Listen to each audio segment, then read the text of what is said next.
Thank you, Ate Cecil. Wow, sana may premyo.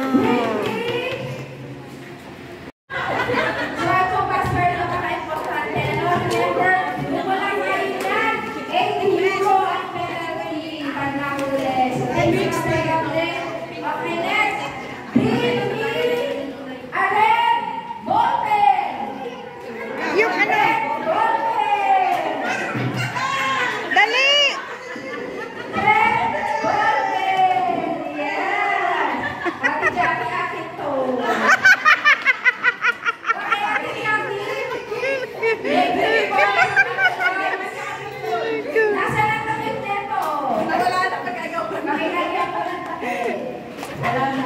Okay, last one. Bring I'm so sorry. Excuse me. Hi?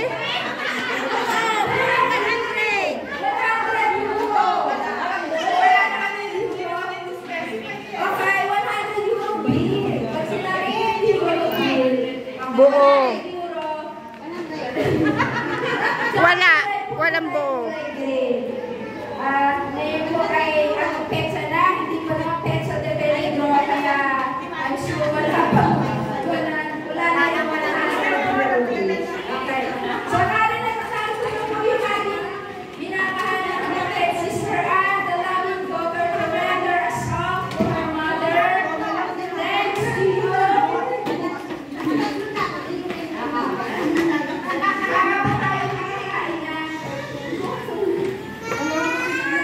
Ibang family niyo po is maaga po na hindi na darating yung 60. And 60 years is a grace and favor po mula po sa ating Panginoon. Kaya dapat po itong ipagpasalamat sapagkat naging mabuti po ang Diyos sa inyo. Amen? At noong pa po bago dito dito, sinabi talaga po mahilig talagang magluto.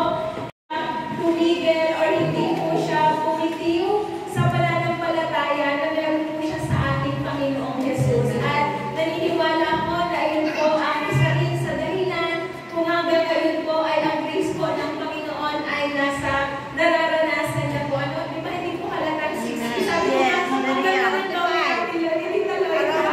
Sabi ko sana all. Hanggang nangyari din. Andun po na talagang ang Lord po, ang grace po ng Lord ay nasa kanya. Amen? So, at ito'y ang pangako po ng Panginoon sa Genesis 12 verse 2. I will make you into a great nation and I will bless you.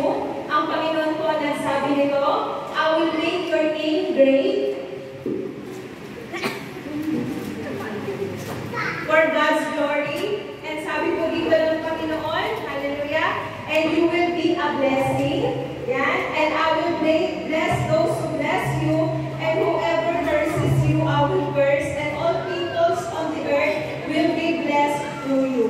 So, namaranasan po Tita Loida sa mga susunod na araw, yung kamay po ng Diyos ang mag-ingat sa inyo, masigit kayong pagpalain, para masigit kayong maging pagpapala po sa inyong pamilya, sa church na ito, sa inyong mga kaibigan, sa lahat po ng nakakasalubong mo. Amen?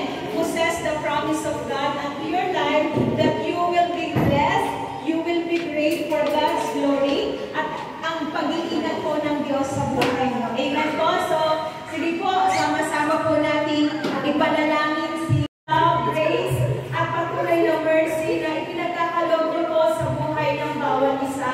Lord, naniniwala kami as you said in your word, everyone who calls in the name of the Lord will be saved. Hayaan po, O Diyos, na ang kaligtasan ito ay maranasan po ng lahat po ng naririto, kasama po ang aming sambayanan, maranasan po namin ang kadakilan at kapangyarihan mo, O Diyos, sa aming mga buhay.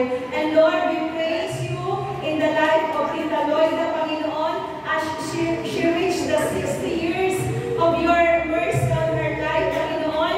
Lord, kami po'y nagpapasalamat sapagkat narating na abot niya po ang edad na ito na hindi niyo po siya pinabayaan, na hindi niyo po siya iniwan, Panginoon.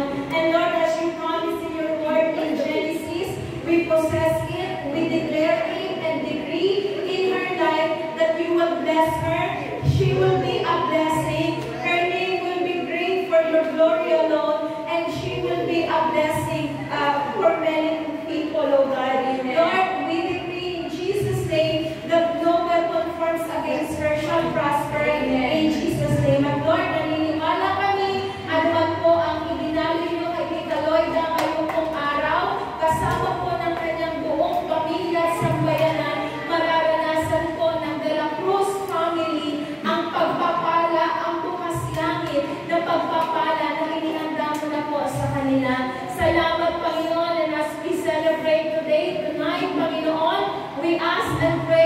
may your love, joy, and peace be upon each and every one of us.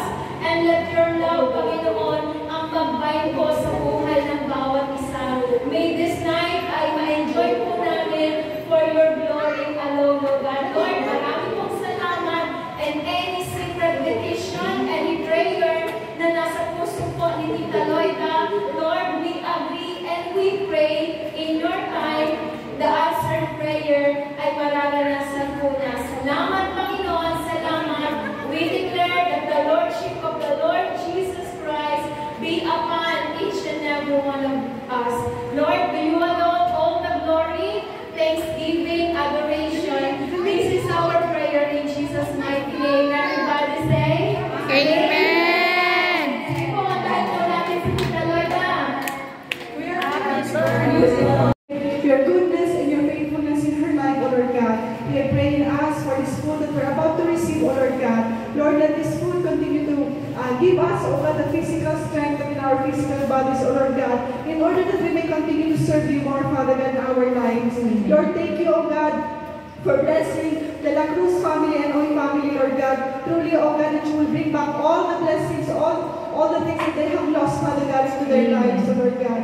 Lord, we ask you to bless their family, bless even, Father God, in the Philippines, O Lord God, Israel and Greece, O Lord God. And we do declare, O God, that Jesus is Lord over the La Cruz family and even for us who will partake this food, O God. Let your divine protection, your guidance, O God, and especially, O Lord God, your very salvation upon our family. Thank you, Lord God. This is our prayer this very afternoon. In Jesus' name we pray. Amen. Sige po, pwede na po tayo pumila doon sa unahan. Siguro lahat naman tayo, hindi tayo nagsasalabot. Thanks, but good health. So yun po yung talagang prayers ko is because you have good health and happy family. And of course, staying here in office is better. Pero mas better ang Pinas with your family. So I wish